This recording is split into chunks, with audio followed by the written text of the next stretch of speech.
Hi everyone, this is Angie Blom from Angie Blom Digital Designs, and I'm so excited to be here for the Canada Day video hop. So today we're going to be creating this splash card using some watercolors, and we're going to use this set called Create Magic Unicorn. Now with all my digital kits, you're going to get 2 printouts, or some of them do have 1 printout, but all the newer kits have 2 printouts.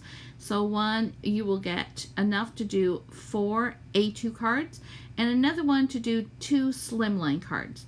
So right here, we're going to do the slimline card, and I'm just going to cut that to 3.5 by 8.5. And then I am also going to use some yellow cardstock as my base. So then I'm going to cut that as well, just so I don't have to do it later. Now the top, we are punching with this Martha Stewart punch. And I love that I get to use my punches again. I think these are the perfect size cards to get those punches out and start using them. So we're just going to punch the top just to create a little bit of magic. And then what we're going to do, just to reinforce the cardstock when you are watercoloring, I'm already going to put my foam tape at the back. It just makes the card a little stiffer, and just you will prevent a little bit of warping. So, and then all you need to do is stick it on your card base that you're using. So I think it's the perfect thing to do. And here we have some Jane Davenport watercolors and a nice medium brush with a fine tip. And we're basically just going to add some paint to the tips of each of the markers and then blow it out. So a little bit more water is what you will need for this technique. And I am using the Holtz Alcohol Ink blower. So it's just much easier, but if you don't have one, you could definitely just use a straw and just blow through the straw. But I really love it that this way you can basically, you've got a lot more control, and you can control the water to where you want it to go.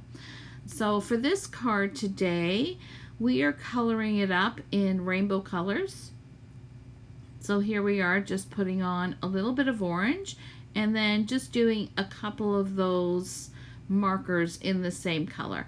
I could have definitely gone in and done the individual markers rainbow, but I thought it just made a nicer statement if you just did like 3 or 4 of them in the same color and then move along the card.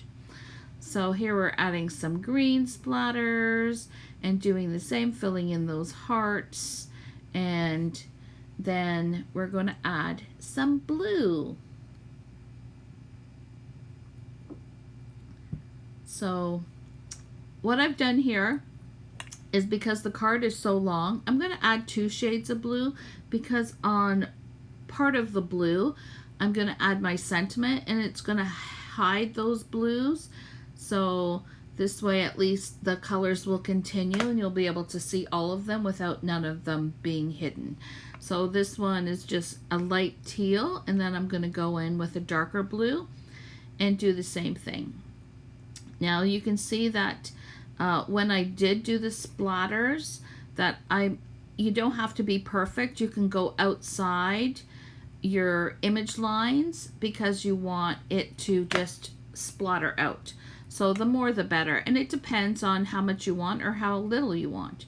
So here we're going in with our purple, and I accidentally splattered purple all over the green, so I just continued with those splatters. So this way it just makes more sense, and you're not going to get just one oopsie splatter. So for this, we're going to go in with a lighter gray, and then we're just going to add a little bit of shadow to the top of those markers. And then you will see, look how beautiful that is. I absolutely love that. So then I'm going to put everything away, and then I'm going to get my sentiment, and I've punched my sentiment out. So this way I can just add it to where I did the double set of blues, and then I'm just going to pop that up.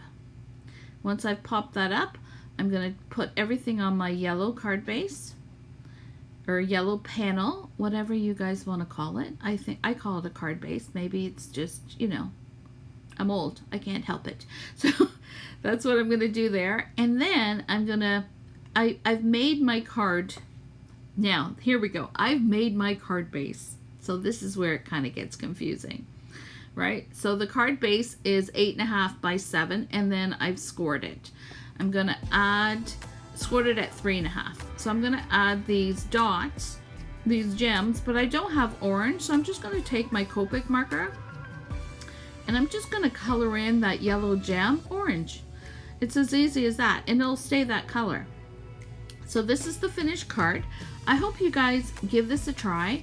Go to the website, angieblomdigitaldesigns.com, and if you haven't done digital, I think this is a good opportunity. Go and grab a digital, try it out. And they all come with printouts. So this is another one from the same set that I did with the paintbrushes. And I've done the same thing where I've just taken it and I've splattered those colors. Thank you so much for coming by, and check out the rest of the hop. I think you'll really enjoy it. Have a great day. Thank you.